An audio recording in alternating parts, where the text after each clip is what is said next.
There are more than 20 million veterans in the United States, and Drexel Hamilton is one organization making sure they have somewhere to work after their service. More than half of the workforce is former military. Joining us now to discuss the importance of honoring our veterans is John Martinko, co-president of Drexel Hamilton and a former U.S. Army Airborne Ranger captain. John, thank you.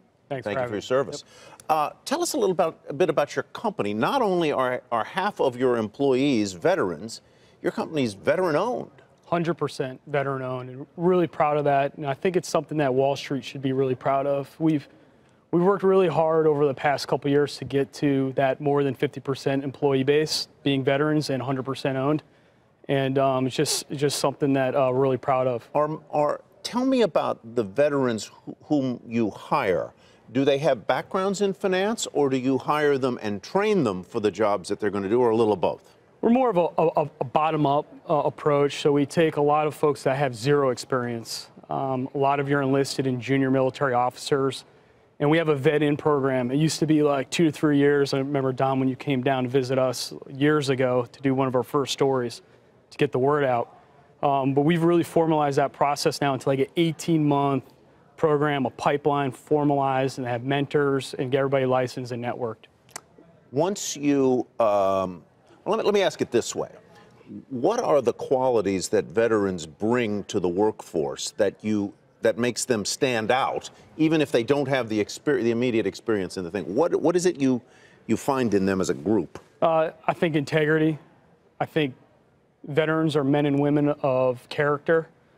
I think that also some of our hardest days we had overseas on the battlefield, so kind of that sense of mission accomplishment. There's going to be no task that's going to be too hard for us to accomplish. Yeah. And I think that's a lot of the success that Drexel's had over the years and giving us the ability to build into other businesses. We've launched an asset manager that's growing assets under management. We have an infrastructure fund now with a suite of funds that's participating in the P3, the public-private partnerships, and capitalizing on that. And we also have now a fintech play of single stock future hedgings that is really catering to our client base. And so we're finding a lot of success. John, what about just teamwork when it comes to really relying on the people around you? Sometimes I talk about it. Obviously, being an airborne ranger, I never packed my parachute. That's something I actually talk about. It was packed by a rigger 2 weeks ago. And my first time exiting out of that aircraft would be the first time the parachute would deploy. So our teamwork and our trust. I also talk about sometimes when I was en route to a target, and I never had to check the fuel gauge in the helicopter. All these tasks were done in a team environment. And we have the same type of teamwork on our floors at Drexel Hamilton now. So what we were doing in the battlefield, supporting each other, we're now doing in the boardroom. I would say this, like John said, I've gotten to know the firm Drexel Hamilton really well over the course of the last few years here because of the profile that we did here at CNBC. One of the things I would say is it's not just veterans, it's also disabled veterans as well. Yeah. And that's something that's a big part of that story there at Drexel, which really resonated with me, just this idea that they could do it. So I know you brought something for us, and we want you to display it because it's a very touching memento that you guys have assembled.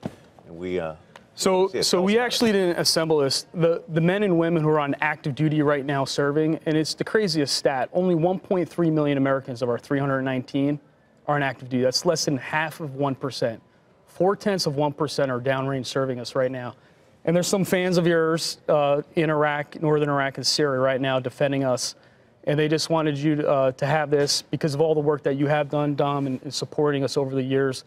And it's really that transition from that active duty to becoming a veteran that we can't thank you enough. And maybe you can find a nice spot for this. We will. We will definitely find a nice spot. We are the ones who owe the debt of gratitude. Yes, absolutely. To you and everyone who serves. Our work may be fun, but it's not significant compared with what you guys do. Thank you, John Martinko of Drexel Hamilton.